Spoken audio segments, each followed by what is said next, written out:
Hello friends, कैसे हैं आप सब।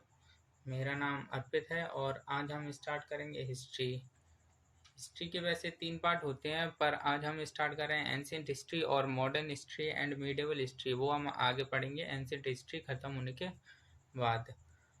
जो आपके और ये एंशिएंट हिस्ट्री जो हम पढ़ा रहे हैं वो आपके बहुत से कॉम्पिटिटिव एग्ज़ाम में आएंगे, जैसे एनडीए, एसएससी और भी कॉम्पिटिशन एग्ज़ाम होंगे, जिनके एग्ज़ाम में ये आपको हेल्प करेंगे। और आपको मैं नोट से पढ़ाऊँगा, क्योंकि नोट से आपको इजी होगा, जिससे आप अपने नोट्स भी आसानी से बना सकते हैं। और पीडीएफ आपको इंस्टाग्राम पर डेली मिलेंगी। और इंस्टाग्राम नेम मेरे यूट्यूब चैनल के बायो में है, तो उससे पहले इस चैनल पर आगे आगे तो जैसे ज्योग्राफी और हिस्ट्री, पॉलिटी और भी सब्जेक्ट्स है की वीडियो आएंगी, तो आप इस चैनल को सब्सक्राइब कर लीजिए। और इंस्टाग्राम के चैनल पर ये एंशिएंट हिस्ट्री के नोट्स की पीडीएफ मिल जाएगी, तो आप उसको उस इंस्टाग्राम चैनल को इस वीडियो के डिस्क्रिप्शन या चैनल के बायो में से, यूट्यूब चैनल के बायो में से उस चैनल का नाम देख सकते हैं और इंस्टाग्राम पर मुझे फॉलो कर सकते हैं। और इसी तरह की और भी वीडियोस आएंगी, तो आप मेरे चैनल को सब्सक्राइब कीजिए। तो शुरू करते हैं ancient Historica book written by Herodotus. Historica जो बुक है वो हेरोडोटस के द्वारा 484 से या 425 बीसी के बीच में लिखी गई थी। हिस्टोरिका बुक हेरोडोटस के द्वारा, और हेरोडोटस जो है उनको फादर ऑफ हिस्ट्री भी कहा जाता है। ठीक, तो proto history is related with, proto history एक टॉपिक है हिस्ट्री का, वो किससे संबंधित है। प्रोटो हिस्ट्री जो सब्जेक्ट जो रिलेटेड है वो है इंडस वैली सिविलाइजेशन। और भी जैसे सिविलाइजेशन थी, जैसे हड़प्पा सिविलाइजेशन थी, वो सब सिविलाइजेशन से रिलेटेड होता है प्रोटो हिस्ट्री। ठीक, तो आगे पढ़ते हैं। History can be divided into 3 parts. History को हम 3 भागों में डिवाइड करते हैं, प्री हिस्ट्री, प्रोटो हिस्ट्री और हिस्ट्री। प्री हिस्ट्री में जो अपने बहुत पहले के जो लोग थे, जब पहले लोग आए थे, तो वो जो स्टोन एज वगैरह थी, मतलब जो गुफा वगैरह में रहते थे, वो जो टाइम पीरियड था उसको हम प्री हिस्ट्री में रखते हैं, जिसको हम स्टोन एजेस बोल देते हैं। और प्रोटो हिस्ट्री जो ये था ना, proto history is related with, तो इंडस वैली था। तो प्रोटो हिस्ट्री के अंदर वो सिंधु सभ्यता और वो सिंधु सिविलाइजेशन और हड़प्पा सिविलाइजेशन और इंडस वैली सिविलाइजेशन और मोहनजोदारो जैसी सिविलाइजेशन प्रोटो हिस्ट्री के अंदर आती है। और जो हमारी हिस्ट्री है उसके अंदर हमारी जो एंशिएंट वो क्या कहते हैं, मॉडर्न हिस्ट्री वगैरह, जो अपनी हिस्ट्री है मेन वाली, जिसमें अकबर वगैरह हैं और सम्राट वगैरह जो हैं, वो सब आते हैं हिस्ट्री के अंदर। तो आगे पढ़ते हैं। तो संवाद, संवाद का मतलब जो होता है वो है कैलेंडर। संवाद मतलब कैलेंडर होता है। विक्रम संवाद एपियर्ड फर्स्ट। विक्रम संवाद था जो एक संवाद था, संवाद का मतलब आप कैलेंडर मान लीजिए, तो उसको कैलेंडर मान लीजिए। तो विक्रम संवाद सबसे पहले आया था, जो कि आया था 57 बीसी के अंदर। शाक संवत आया था फिर 78 बीसी के अंदर। और गुप्त संवत आया था 319 एडी के अंदर। और हर्ष संवत आया था 606 एडी। और हिजरी संवत आया था 622 एडी। इलाही संवत आया था 1583 एडी के अंदर। और जो शाक संवत हमारा है, जो 78 एडी के अंदर आया था 22 मार्च जो कि 22 मार्च 1957 को it was taken from officially calendar of GOI India. और जो शाक संबंध वाला जो कैलेंडर था ना, शाक संबंध वाला कैलेंडर, उसको हमारे भारत में जो गवर्नमेंट ऑफ इंडिया थी, जो पहले आज़ादी के बाद बनी थी, जिससे हमारा कॉन्स्टिट्यूशन बना था, उसने शाक संबंध के द्वारा हमारे इंडिया में कैलेंडर बनाया था। तो जिस कैलेंडर है हमारे यहाँ पे अभी, वो शाक संवाद से थोड़ा सा रिलेट करता है। और आगे जो इलाही संवाद है, जो 1583 में आई थी, वो अकबर के टाइम में बनाया था, अकबर ने इलाही संवाद को। और हिजरी संवाद जो है ना, वो 622 में आई थी, एडी में आया था, तो उसको इस्लामियों ने बनाया था। तो आगे चल के हिस्ट्री हैज़ 2 टाइप्स, जिसमें वर्ल्ड हिस्ट्री आती है और इंडियन हिस्ट्री आती है। इंडियन अपनी हिस्ट्री होती है, वर्ल्ड जो विदेशी लोगों की क्रांति वगैरह, अमेरिकन रिवॉल्यूशन वगैरह था, वो वर्ल्ड हिस्ट्री के अंदर आते हैं। तो further Indian history divided into three types: ancient history, medieval history और मॉडर्न हिस्ट्री। और जो हम अभी पढ़ रहे हैं वो है एंशिएंट हिस्ट्री। मीडिएवल हिस्ट्री आगे पढ़ेंगे एंशिएंट हिस्ट्री खत्म होने के बाद, और मॉडर्न हिस्ट्री मीडिएवल के बाद पढ़ेंगे।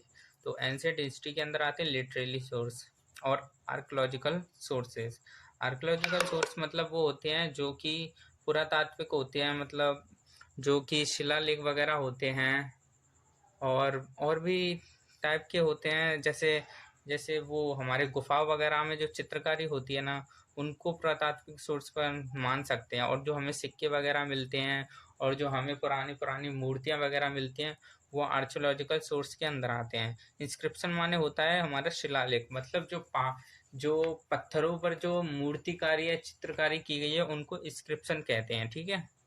The oldest record of archaeological related to the history of India, जो ओल्डेस्ट रिकॉर्ड है हमारे यहाँ पे, जो शिलालेख वगैरह, मतलब जो पुरानी सभ्यताओं के जो सबूत वगैरह जो हमें मिले हैं ना, वो इंडिया में मिले हैं, हैव बीन ऑब्टेन्ड फ्रॉम, जो कि हमें प्राप्त हुए हैं इंडस वैली सिविलाइजेशन से। इंडस वैली जो सिविलाइजेशन है उसके यहाँ से हमको ये इंस्क्रिप्शन प्राप्त हुए हैं, जो कि कम से कम 2500 BC पुराने हैं लगभग।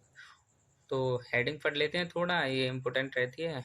इंस्क्रिप्शन जो आपको मैंने बताया था, इंस्क्रिप्शन माने शिलालेख होते हैं, जो पत्थरों पर जो चित्रकारी होती है उनको इंस्क्रिप्शन बोलते हैं। तो इनको याद रखना, शिलालेख होता है। तो आपको पता चल गया इंस्क्रिप्शन माने से शिलालेख होता है। और स्टडी ऑफ कॉइन्स, मतलब जो हमें जो पहले जो कॉइन वगैरह मिले थे उनकी स्टडी को न्यूमिस्मेटिक्स बोलते हैं। ठीक है। तो आगे बढ़ते हैं। The Mauryan emperor Ashoka established many records during his reign। Mauryan emperor जो अशोका था, उन्होंने ये जो शिलालेख वगैरह थे उनको पढ़ने का इन्होंने ही स्थापना की थी, मौर्यन एम्परर अशोका ने।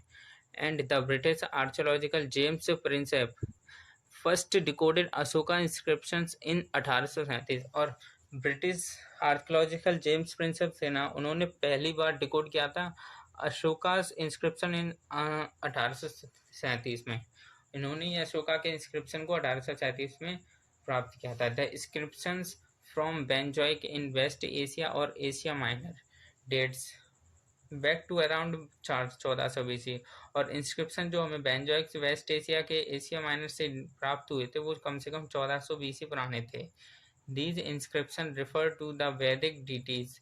और इन इंस्क्रिप्शन, मतलब इंस्क्रिप्शन तो आप जानते हैं ना, शिलालेख, मतलब जो गुफाओं में चित्रकारी वगैरह में जो हमको प्राप्त हुए थे, मतलब जो चित्रकारी उन लोगों की थी ना, तो उनमें जो चित्रकार थी उनको देवता बोला गया है, जिसमें तो कुछ चित्रकारियों में देवता बने थे।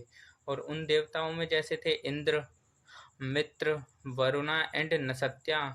ये सब देवताओं के नाम है, इंद्र, मित्र, वरुणा एंड नसत्या। ये सब देवताओं के नाम थे जो हमें वो चित्रकारी वगैरह, जो इंस्क्रिप्शन की चित्रकारी वगैरह थी, उन सब में मिले थे। लिटरेसी सोर्स हमको, मतलब जो साहित्य वगैरह हमें प्राप्त हुए हैं वो मिले रिलीजियस शास्त्र और एक्स्ट्रा रिलीजियस शास्त्र और डिस्क्रिप्शन ऑफ फॉरेन ट्रेवल्स।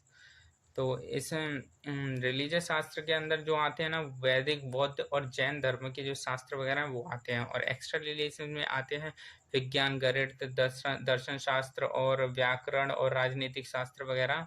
ये सब शास्त्र एक्स्ट्रा रिलीजियस में आते हैं। और डिस्क्रिप्शन ऑफ फॉरेन ट्रेवल्स में जैसे रोम वगैरह से रोम, यूनानी और चीनी अरबियों के जो लेखक वगैरह आए थे अपने भारत में, जो क्या कहते हैं उसको, खोज करने उन लोगों की। तो रोम, यूनानी के जो शास्त्रों के जो लेखक आए थे वो थे सिकंदर आपने नाम तो सुना ही होगा। वो फॉरेन ट्रेवलर थे, फॉरेन ट्रेवलर बोलते हैं उनको, जो रोम और यूनानी से आए थे।